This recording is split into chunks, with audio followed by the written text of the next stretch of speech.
अब यहां देखिए, अष्टांग योग के जो धारणा ध्यान समाधि 3 अंग को इन्होंने पाद से ही अलग कर दिया, जबकि सामान्य बुद्धि में यह है कि यहां तक पूरा अष्टांग योग को बताना चाहिए था साधना पाद में, वो नहीं कहा, उससे ये अलग कर दिया।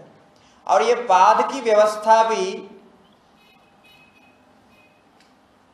पहले महर्षि ने स्वयं किया है या बाद में इसके व्यवस्था की गई है, इसका कोई निश्चय नहीं है। तो लगता तो ऐसा ही है कि बाद में इसकी व्यवस्था हुई, क्योंकि महर्षि ने स्वयं तो पाद की व्यवस्था के बारे में कहीं भी कोई सूचना नहीं देते। पहले पाद को हम समाधि पाद कह रहे हैं, वहां समाधि के विचार विस्तार से है इसलिए, और सूत्र में 1 2 3 जगह ही समाधि शब्द आया है। और इस पाद को, दूसरे पाद को साधना पाद इसलिए कह रहे हैं कि यहां मध्यम अधिकारी और मंद अधिकारी के लिए साधन है, किंतु उन्होंने अपने शब्दों में कहीं भी ये साधना पाद ऐसा नहीं कहा। और ये यहां से अभी जो 3 का अलग कर दिया, ये अलग करने का प्रयोजन ये है कि ये पूर्व तक प्रत्याहार तक जो हो गया वो बाह्य साधन में कहेंगे, आगे सूत्र ही आएगा अपने आप। और यहां से धारणा ध्यान समाधि जो है वो आभ्यंतर साधन है। इसलिए मैं कुछ समय पहले भी आपको बोला कि इन दोनों के बीच के स्थिति प्रत्याहार है, और प्रयत्न धारणा ध्यान समाधि में कम काम करता है, और प्रत्याहार तक आपके प्रयत्न का काम है। धारणा ध्यान की स्थिति ये परम वश्यता होने के बाद सौदा होते हैं। तो सामान्य में हम सीधा ही धारणा ध्यान में लगा देते हैं, और सीधा में धारणा ध्यान लगाने से क्या हो रहा है, हमको न प्रत्याहार हो रहा है और न धारणा हो रही है, न ध्यान हो रहा है। हम कुछ करने के प्रयास कर रहे हैं, मन को इधर उधर से हटा के एक में रोकने का प्रयास कर रहे हैं, किंतु इनके प्रक्रिया के अनुसार नहीं हो रहा है, इसलिए उसमें फल प्राप्त नहीं होता, और कुछ समय करने के बाद आप थक जाते हैं। ये जो है, ये कुछ समय करने के बाद आप थकेगा नहीं, ये ध्यान रखना। इसमें जितना आप लगोगे उतना आप उसमें लगते जाओगे, और वो जो वाली प्रक्रिया ध्यान प्रक्रिया है, थोड़ी देर करने के बाद फिर उठ करके चलने की इच्छा होती है। इसमें आप अंदर को सोच लेना, बहुत अंदर है दोनों, क्योंकि दोनों के रास्ता ही अलग गलत हो रहा है। इसके रास्ते को सोच के आप कर रहे हैं, किंतु इस रास्ते के लिए जो अधिकार आपने किया नहीं। यहां धारणा में लग गया तो सदा ही आप धारणा में लगे रहेंगे, जब तक मन अपने आप नहीं खुलेगा, आपको खोलने की इच्छा ही नहीं होगी, वो बाहर आएगा नहीं, क्योंकि इच्छा का जो भी परिणाम होना है उसको पहले ही आपने रोक दिया। इसीलिए ये 3 अंग आंतरिक होने के कारण और एक पूर्व से और इसका प्रयत्न विशेष होने के कारण तीनों को अलग पाद में कर दिया। एक रीजन तो ये है। दूसरा, इसको इन तीनों को इधर लाने का अर्थ है, आगे त्रयम एकत्र संयम कहेंगे कि संयम परिभाषा देंगे। वो संयम में ये 3 जुड़ा हुआ है, धारणा ध्यान समाधि। ये धारणा ध्यान समाधि को तीनों मिला करके संयम नाम देना चाहता है, और उस संयम को लेके सारे विभूतियों को बताना चाहता है। तो पूर्व पाद में तीनों को बता करके संयम को इधर भी कह सकते थे, किंतु उन्होंने सुविधा के लिए, सरलता के लिए उन तीनों को जिसको संयम में मिलाना है वो उसको इधर जोड़ दिया। तो ये दूसरा कारण दिखता है। तो इसीलिए वो अष्टांग से 3 अंग को विभूति पाद के अंदर कर दिया, और इन तीनों अंग की प्राप्ति से ही आपको सारे विभूतियां होंगी। और ये 3 अंग कौन प्राप्त करेगा, ये ध्यान रखना। कौन करेगा ये हैं? यम नियम आदि जिसको सिद्ध है वो करेगा। और कौन? मंद अधिकारी करेगा। मंद अधिकारी करेगा, याद रखना। यम नियम आदि जिसके लिए कहा गया वो बहुत मतलब परेशानी स्थिति में था, उसको वहां से उठा करके लाया, तो अभी स्थिति तक पहुंचने पर मंदाधिकारी करेगा। मंदाधिकारी को ही ये त्रयम एकत्र संयम होगा, और वो मंदाधिकारी को ही आगे आने वाले सारे सिद्धियों की प्राप्ति हो सकती है। वो उत्तम अधिकारी, वो पहले वाले दोनों अधिकारी इसमें आएगा ही नहीं। क्यों नहीं आएगा मालूम है आपको? इसका रहस्य है, ये इसीलिए नहीं आएगा, ये जितने सिद्धियां बता रहे हैं वो इहलोक परलोक शारीरिक मानसिक प्राणिक संबंध सब ऐसे टूटे फूटे हैं सब। कोई सीधा कैवल्य को ओर ले जाने वाला नहीं है। वो एक दो है जो पुरुष विज्ञान इत्यादि एक दो बताएंगे जिससे थोड़ा कैवल्य में जाने में मदद मिल सकता है, बाकी सब यहाँ भोग भोगने के चक्कर में ही है सब। ये उत्तम अधिकारी मध्यम अधिकारी नहीं कर सकता। क्यों नहीं कर सकता है? वहां उनके लिए क्या कहा था अभ्यास वैराग्य में? दृष्ट अनुश्रविक विषय वितृष्णस्य वशीकार संज्ञा वैराग्य। वो तो दृष्ट अनुश्रविक विषय वितृष्ण से वशीकार हो गया, और वो भी सदु दीर्घकाल नैरंतर्य सत्कार आसेवितो दृढ़ भूमि, वो भी उसको हो गया है। और तदपरम पुरुष ख्यादे गुणवैतृष्ण्य, इतना होने के बाद वो कहां ये इस चक्कर में आएगा? नहीं आएगा। इसको भी लोग नहीं समझते हैं, और ये जो व्याख्या करते समय इसके ऊपर ध्यान नहीं देते, इसको क्यों इधर अलग कर दिया है। और कहीं भी आप देखिए वो संप्रज्ञात असंप्रज्ञात की बात ही नहीं करती है। संप्रज्ञात असंप्रज्ञात का ये अंग है, संप्रज्ञात असंप्रज्ञात योग है, और यहां बताने वाले समाधि तक जो है वो उसका अंग है।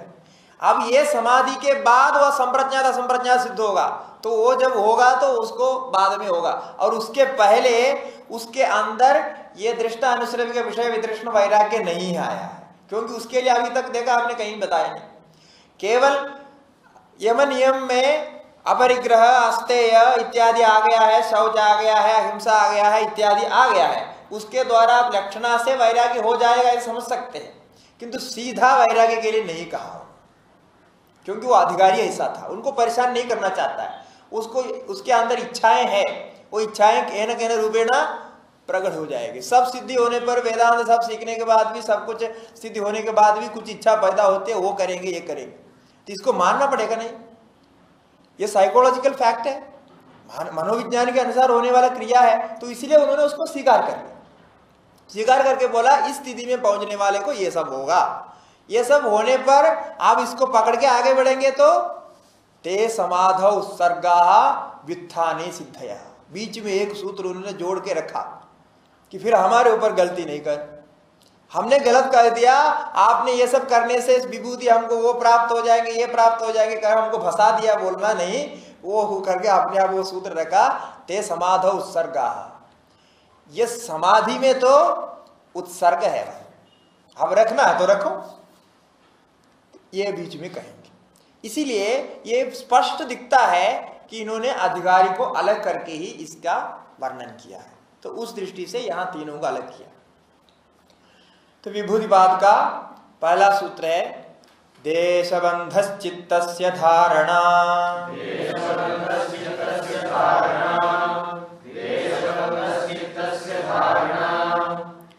धारणा का लक्षण पहले हमने कहा, एक विषय में मन को केंद्रित कर देना धारणा है, इसका लक्षण है देशबंधा चित्तस्य धारणा। जिसमें आपने प्रत्याहार किया उस स्थान में ही मन को बनाए रखना, वो धारणा है। यहां धारणा का एक विषय बताएंगे, देशबंधा कहेंगे। देशबंध माने स्थान विशेष, देश शब्द का अर्थ स्थान विशेष है। स्थान विशेष का अर्थ अवस्था विशेष भी हो सकता है। इसीलिए जिस अवस्था में प्रत्याहार की स्थिति प्राप्त हो गई उस अवस्था में ही आप बनाए रहे, बने रहे, उस स्थिति को ही आप बना के रखें, तब वहां धारणा हो जाती है। और वो स्थिति यदि वहां से चंचल हो रही है तो वहां कोई स्थान विशेष कहा जाए, कोई वस्तु विशेष कहा जाए, कोई चिंतन विशेष को रखा जाए। इसलिए आध्यात्मिक कोई चिंतन विशेष है उसके ऊपर आप धारणा कर सकते, वहां उसको चित्त को रुका जाए। यहां चित्त से चित्त संबंधी वृत्ति को लेना, क्योंकि वहां चित्त से स्वरूपानुकार है वह कहा था, यहां चित्त से देशबंध कह रहा। इसका मतलब जिस देश विशेष में प्रत्याहार हो गया है इंद्रियां, जिस अवस्था विशेष में, वो चित्त में उस अवस्था को बनाए रखना, ये धारणा। पूर्व सूत्र में चित्त से स्वरूपानुकार कहा था, तो मन कहां जाके रुक रहा है? चित्त से स्वरूपानुकार जैसा हो रहा है, अभी वहां उसको बनाए रखना है। तो बनाए रखने के लिए ये चित्त को अनुकार करना पड़ेगा।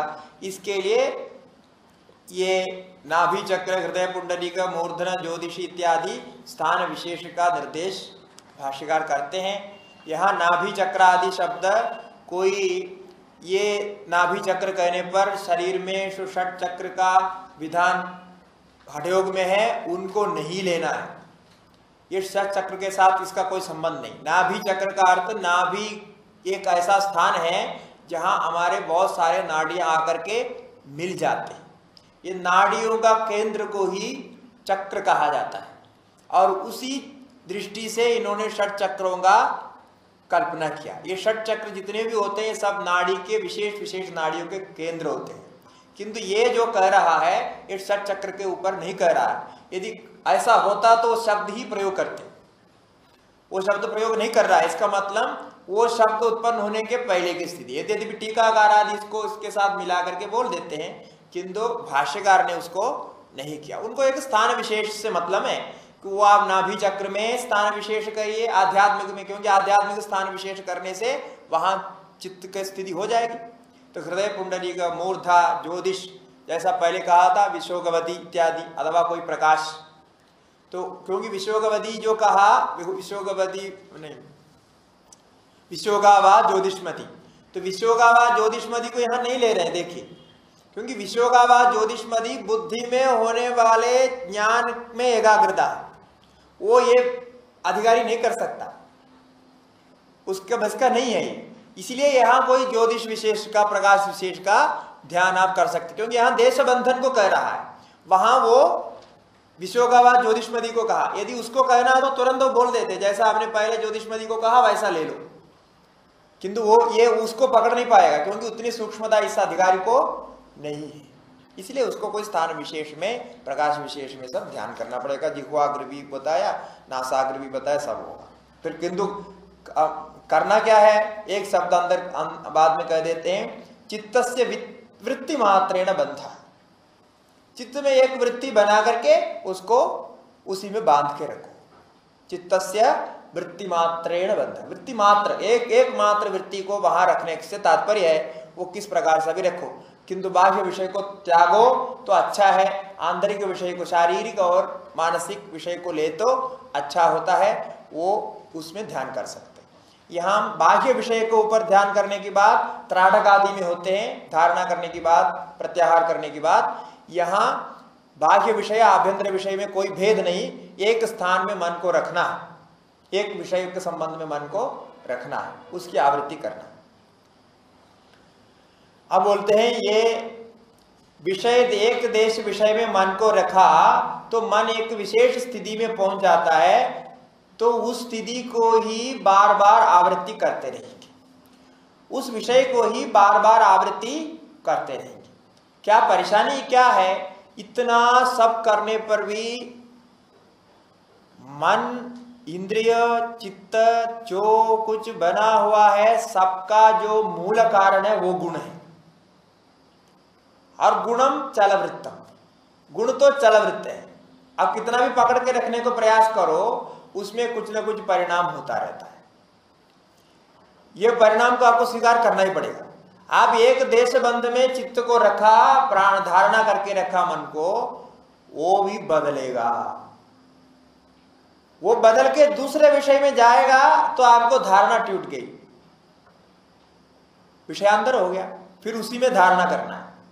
आसानी ये है कि मन इस विषय को पकड़ के दूसरे को पकड़ना चाहता है तो उसको वापस लाने की जगह उसमें यदि प्रसन्न है तो उसी को ही पकड़ना अच्छा है, क्योंकि वापस जाने में आपको ज्यादा प्रयत्न होगा। यदि भी भगवान ने कहा है यदो यदो निश्चरति मनस चंचलम मस्थिरम तदस तदस नियम्येदत आत्मन्येव वशम नयेत। भगवान तो ये सब जानता है, क्योंकि सारे योगियों का राजा है वो है, तो उन्होंने वो अपने आप उसमें कहा है ना, तो इसलिए वो सारे योग जानता है। तो बोला कि यदो यदो निश्चरति मनस चंचलम स्थितम तदस तद नियम्येवत आत्मन्येव वशम नयेत। तो ये तो भी उन्होंने बताया, किंतु उससे सरल ये है कि जिस विषय में मन इच्छा से जाना चाहता है उस समय उसमें छोड़ दो, तो कम से कम वहां ज्यादा देर रुक सकता है, फिर बाद में हम उसको पकड़ के लाएंगे। किंतु आप खिंचाता नहीं करेंगे, विषय का चिंतन हो रहा है, आप कोई विषय में इसको पकड़ के रखना चाहते हैं तो हमारे सारे जो है प्रयत्न व्यर्थ हो जाएगा। इसलिए उन्होंने पहले कहा था विषयवती यदा अभिमत ध्यानाद्वा, विषयवती और यदा अभिमत ध्यान दोनों प्रक्रिया का क्यों बताया, क्योंकि वहां उसको बना के रखे। इस प्रकार से बना के रखने पर ये क्या है, निरंतर उस विषय को ही आवृत्त करेगा तो ध्यान होगा। माने धारणा की एक स्थिति विशेष ध्यान है। तत्र प्रत्येकतानदा ध्यानम,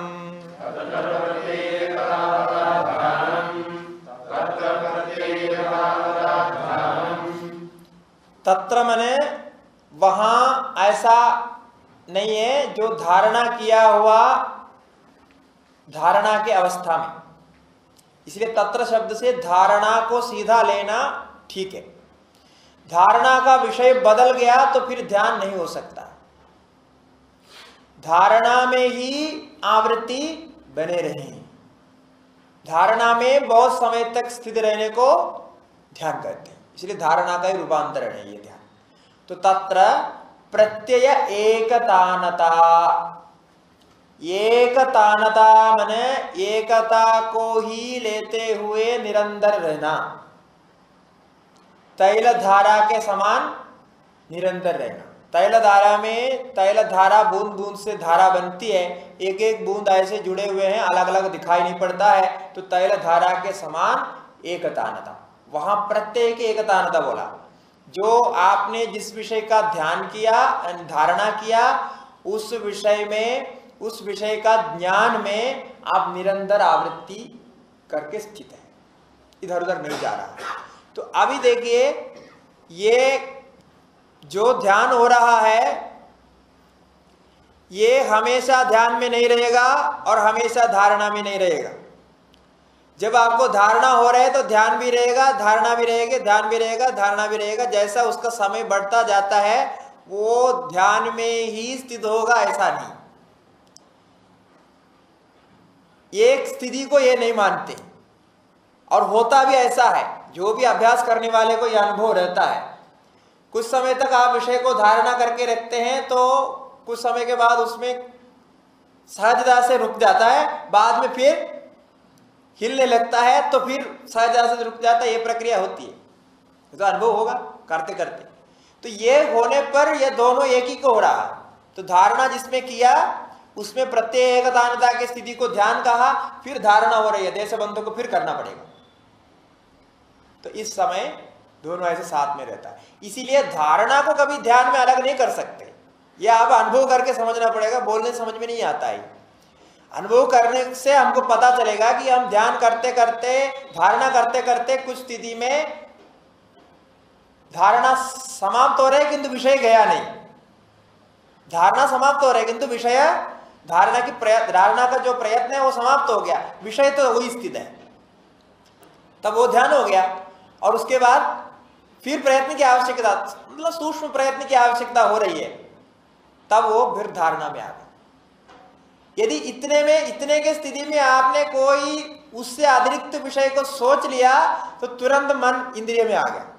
ये ध्यान रखना, वो विषय से, उस विषय के स्थान से, उस विषय के माने स्वरूप से, प्रत्यय से अलग प्रत्यय का उदय होना नहीं। हो गया तो वो प्रत्याहार से सीधा बाहर आ जाता, प्रत्याहार रोक नहीं पाता है, फिर वो सीधा मन विषय के तरफ जाएगा। इसलिए इस स्थिति में बहुत परेशानी होती है साधक को, क्योंकि वो इधर रखना चाहता है, वो उधर चले जाता है, और बाह्य अभ्यास जितना रहेगा उस हिसाब से होगा। तो आप कहते हैं ध्यान टूट गया, ये कहते। तो ये ध्यान के एकतानता सादृश्य वृत्ति हो गई। तब वहां कुछ समय के बाद ये सादृश्य वृत्ति का भी आभास नहीं होगा, ऐसे एक स्थिति आती है लंबा समय और जाने से। ये समाधि है। तदेवार्थमात्र निर्भासम स्वरूप शून्यमिव समाधि।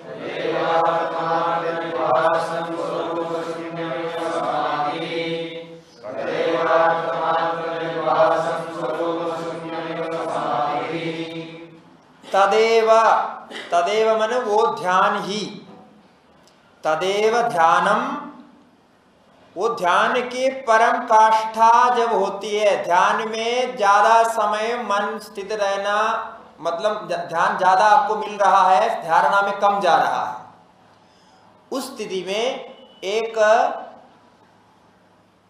विषय शून्य जैसे स्थिति आती है। वो धारणा, ध्यान जो किया, धारणा जो किया, वो विषय कुछ समय के लिए गोल हो जाता है, दिखाई नहीं पड़ता, और आपको ये भान भी नहीं रहता है कि मैं ध्यान कर रहा हूं, ये भान नहीं रहता। ध्यान की प्रक्रिया में ध्यान कर रहा हूं, ये भान रहता है, ध्यान हो रहा है, ये भान रहता है, और वो करते करते ध्यान कर रहा हूं, मैं कर रहा हूं, ये विषय है, और मैं इस स्थिति में पहुंचा हूं, कुछ नहीं भान होता है। वो विषय से पूरा आप तदाकारित होते हैं, मतलब वो विषय के अलावा और कुछ है पूछने पर, और कुछ नहीं है। क्यों कह रहा हूं यहां, ये ध्यान रखना कि विषय को मैं ध्यान कर रहा हूं, ये सोच ही आपको विषय से अलग करके ध्यान के प्रक्रिया को बना के रख रहा है। जब आपको लगेगा कि केवल विषय ही है, यदि खाली विषय ही है, तो मैं ध्यान कर रहा हूं, यह प्रक्रिया नहीं रहती। समझ में आ गया?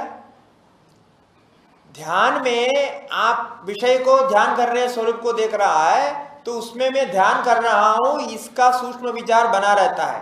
तो जब तक सूक्ष्म विचार बना रहता है, आप ध्यान को, विषय को भी जान रहे हैं, और अपने का जो अस्तित्व है, अपना अस्तित्व भी जान रहा है, दोनों वहां है स्थिति, किस मिश्रण स्थिति में है।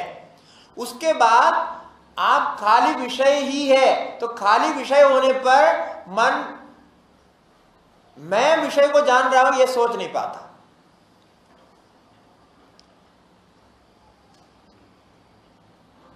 तब जो है वो अर्थमात्र निर्भास है।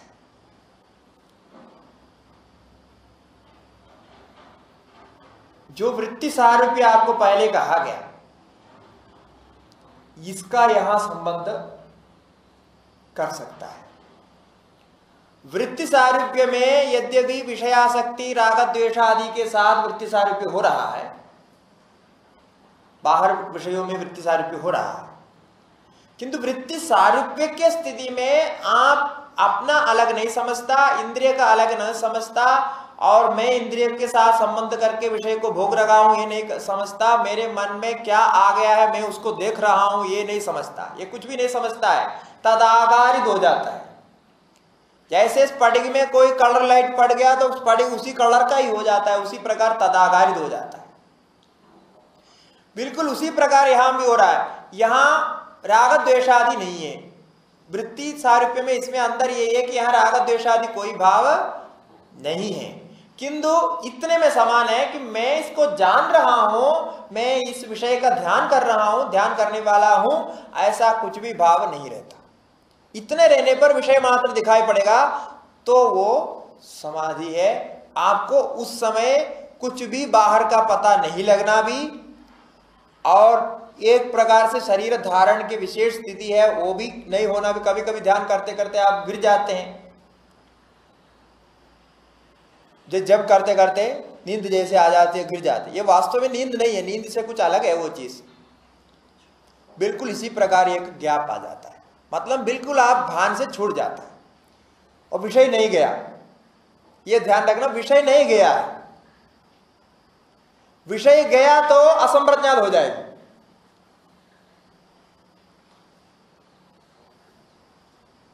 विषय गया नहीं है, विषय जाने पर क्या हो जाएगा? असंप्रज्ञात हो जाएगा। असंप्रज्ञात नहीं है ये, क्योंकि असंप्रज्ञात का पूर्व स्थिति का यह साधन अंग है, ये अंग वाला समाधि है, इसलिए यह संप्रज्ञात से भी भिन्न है। संप्रज्ञात का भेद बताएंगे बाद में।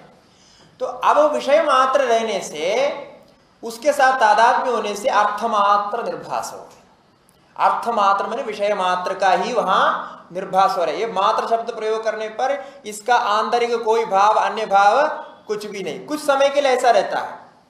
तब स्वरूप शून्यमिवा, वो स्वरूप शून्य माने यहां अलग प्रत्यय में जान रहा हूं करके प्रत्यय नहीं बनाया जा रहा है, इसलिए ध्यान का स्वरूप समाप्त हो गया। स्वरूप शून्य शब्द का प्रयोग पहले भी किया है। कहां किया याद है? स्मृति परिशुद्धौ स्वरूप शून्य व अर्थमात्र निर्भाषा निर्वितर्का में किया था। निर्वितर्का में किया था। वहां और यहां में एक सादृश्य है। अर्थमात्र निर्भास और स्वरूप शून्य जैसा हो जाना। वहां स्वरूप शून्य क्या का था? स्मृति परिशुद्धि होने से हो रहा था। नाम रूप आदि जो वितर्क में हुआ वो सब वहां नहीं था, इसलिए स्मृति परिशुद्ध होने पर अर्थ का कोई भान ही नहीं हो रहा था, वो स्वरूप शून्य था। और यहां जो स्वरूप शून्य है, ध्यान के प्रक्रिया को आप भूल गया, ध्यान की प्रक्रिया यहां काम नहीं कर रहा है, ये स्वरूप शून्य है। तब भी आप विषय को मैं जान रहा हूं, ये बात आपको नहीं याद रहती। तो नहीं याद रहने से वो अर्थमात्र को ही निभास करेगा। वहां तो नाम रूप आदि को हटा करके सूक्ष्म विषय को जानने के कारण वो गौ आदि विषय वहां नहीं रहता था, क्योंकि नाम रूप को हटाने के बाद क्या सोचना है पता नहीं चल रहा, वो एक दूसरी स्थिति है। वो एक विलक्षण मतलब कुछ विशेष मन की स्थिति है। और ये जो है ये तो सामान्य मतलब करते करते आपको हो जाएगा, ये अर्थमात्र निर्भास, तब वो स्वरूप शून्य होता है। इसलिए शब्द स्वरूप शून्य दोनों जगह प्रयोग कर रहे हैं, दोनों में अंदर है। और वितर्क आदि की प्रक्रिया में कुछ तो समानता रहेगी दोनों में, किंतु कुछ अलग भी है। ये तो बहुत लंबा इसका बोलने का है, चार समाज प्रक्रिया और वो संप्रज्ञात असंप्रज्ञात। असंप्रज्ञात के साथ तो इसका संबंध नहीं है, संप्रज्ञात के साथ क्या क्या इसका भेद है इसको भी बताने का है। तो स्वरूप शून्य जैसा समाधि है, किंतु भाष्यकार इसका ज्यादा लंबा चौड़ा कोई अर्थ नहीं करते, एक पंक्ति बोल देते हैं। ध्यानमेव ध्येयाकार निर्भासम प्रत्ययात्मकेन स्वरूपेण शून्यमिव। देखिए, प्रत्ययात्मकेन स्वरूपेण कहा, ये शब्द प्रयोग करते समय बहुत ध्यान से वो प्रयोग करते, क्योंकि वो उसी लाइन से उस पकड़ के जा रहा है। हम जब तक उस लाइन में पकड़ेंगे नहीं, इनको मालूम नहीं होगा। ये क्या प्रत्यय का स्वरूप शून्य कहा? प्रत्यय क्या है? प्रत्यय का लक्षण हमने क्या किया था? ज्ञानाकार वृत्ति है। ज्ञानाकार वृत्ति में ज्ञाता ज्ञेय ऐसा कुछ भाव रहता है, तो वो ज्ञेय ज्ञाता आदि भाव का संबंध अभी नहीं है, किंतु अर्थ चला गया क्या? नहीं बोला। ध्येयाकार निर्भासम, ध्येय में जो आकार को रखा वो तो है, वहां गया नहीं है, किंतु क्या गया? प्रत्ययात्मक है ना, स्वरूपेण शून्य। अभी वो प्रत्ययात्मक नहीं कर रहा है, विषय नहीं कर रहा। तब यदा भवति ध्येय स्वभाव आवेशात, आवेश शब्द जैसे प्रयोग किया, इसलिए मैंने वृत्ति सारूप्य के साथ जोड़ा इसको, क्योंकि ध्येय के साथ स्वभाव का आवेश हो गया। जो ध्येय है उसके साथ ऐसा संलिप्त हो गया, तदाकारित हो गया, तो ध्येय स्वभाव आवेशाद तदा समाधि। इसलिए सवितर क्या बोलते हैं, संप्रज्ञात और असंप्रज्ञात दोनों नहीं है ये समाधि। ये वृत्ति भाव समाधि नहीं, ये वृत्ति सारूप्य के साथ जुड़े हुए एक स्थिति है, क्योंकि ये विचार जो अधिकारी है इसको विषय वितृष्णा नहीं है, इसीलिए ये विषय वितृष्णा के स्थिति से बाहर गया ही नहीं है। तो जो कुछ उसको हो रहा है, जो कुछ उसको साधन बताया जा रहा है, वो भी विषय के साथ संबंध करके बता रहा है। विषय का तदाकार होने से अब वो वृत्ति सारूप्य से राग द्वेषादि हटा देंगे, मन के बाकी प्रक्रिया को हटा देंगे, तो वृत्ति के साथ तादाद में होकर के जो भाव आपको पता चलेगा वो भाव है, और वो भाव आपके मन में आ सकता है और इसका आप आवेश कर सकते हैं अपने अंदर। यदि कोई भगवान के रूप का, कोई अन्य रूप का, किसी का रूप का आपने किया, ये इस स्थिति में पहुंचने वाला मन उसको आवेश कर सकता है।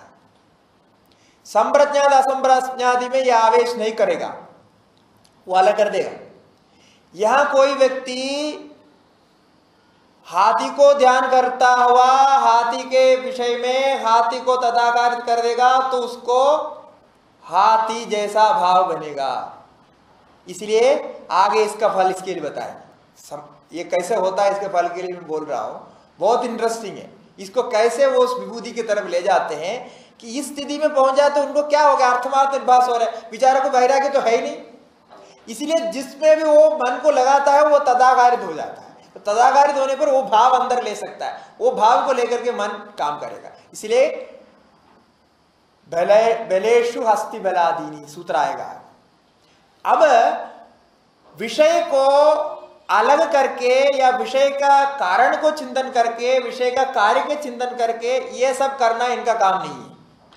ये कोई विषय में धारणा कर देगा और उस धारणा के साथ जैसा वो क्या बोलते हैं उसको ऐसा खींच लेगा कि वो विषय से ही आकारित होकर के फोटो लेना जैसा वो मन पूरा उसी में हो जाएगा। तो उसी के साथ वो सारे भाव वो ग्रहण कर लेगा, सारे भाव ग्रहण करके वो बदलेगा। अब वो मनुष्य भाव को लेकर के हम अभी बैठा हुआ है, हमारे मन में अभी क्या विषय आविष्ट है, मनुष्य विषय, मनुष्यत्व विषय आविष्ट है। तो ये मन को यदि आप मुर्गा के रूप में कर देंगे या हाथी के रूप में कर देंगे या कोई पक्षी के रूप में कर देंगे, किसी भी आकार में कर देंगे तो वो भाव मन में उड़ने लगेगा। वो भाव मन में उड़ेगा तो कुछ समय के बाद शरीर की प्रक्रिया उसके साथ परिणत होने लगेगा। ये आजकल को मनोविज्ञान भी कहता है, भाव के बदलने के साथ शरीर की प्रक्रिया में अंदर आता है। शरीर की प्रक्रिया में अंदर आएगा तो वो शरीर मैक्सिमम कोशिश करेगा इसके विषय में, ये मन में जो विषय बैठा हुआ इसका, इसके साथ अनुकूलता दिखाई जाए, क्योंकि शरीर का तो मन के साथ अनुकूलता दिखाने से मतलब है। आप उसी में आविष्ट है तो उसके साथ अनुकूलता दिखाएगा तो आपके हाथ पैर भी वैसा लगने लगेगा। इसलिए हनुमान जी को उपासना करने वाले बाद में हनुमान जी जैसे आकार में बन जाते हैं। ऐसे ऐसे आकारित होने का, उपासना का भी इसके साथ बहुत संबंध है, क्योंकि उपासना भी यहीं पहुंच जाते हैं। तो तदाकारित होने का, उसके भाव उधर आने का, उसके वार्तालाप में बदलाव आएगा, शरीर प्रक्रिया में बदलाव आएगा, उसको लेकर के, उसके परमोन्नति को लेकर के आप सिद्धियों को प्राप्त करते हैं। यदि ये विषय भी नहीं रहा, सिद्धि नहीं हो सकता। सिद्धि के लिए विषय चाहिए, विषय के बिना सिद्धि नहीं हो सकती। यहां तक वो पहुंच जाता है। इसका बार बार अभ्यास करके तदाकारित होकर तस्मिन् स्थित हो जाएगा। ये समाधि है। आगे से इन तीनों को संयम नाम से दे दिया, और कुछ नहीं है। संयम का तो केवल परिभाषा है, त्रयमेकत्र संयमः।